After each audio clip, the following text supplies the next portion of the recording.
And so today's tutorial, I'm going to show you how to put items on sale on Etsy website.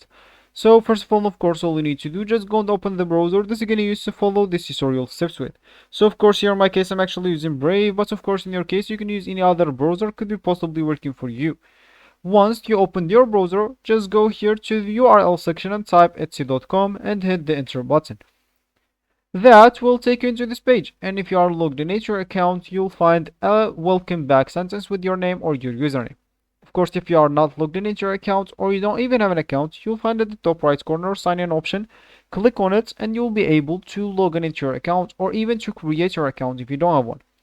You will be able to do both options even with your Google account, Facebook account, or even your Apple account if you don't want to go through all the boring steps of creating or logging in into your account. Once you did one of those two options, you will be able to have this as your home page with the welcome back sentence.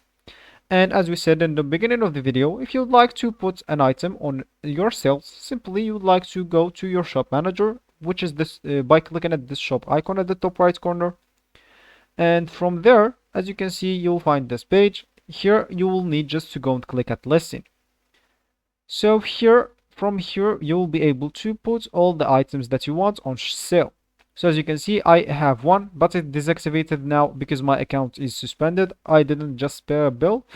I'll need to pay it and everything will keep working good.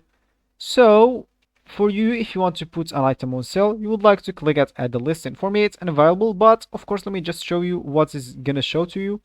So once if you click at add to listen, you'll find this. So simply you'll need to fill whatever mandatory or necessary. We'll recognize that by this star icon or this star, not even an icon. So of course, fill whatever mandatory or necessary. You can even fill the optional stuff to let people know more about your products. And once you finish, you would like to click at publish. You'll not find save here. Just click as publish and you'll be good to go. So this will be actually for this tutorial. I hope you like it. Thank you guys for watching and goodbye.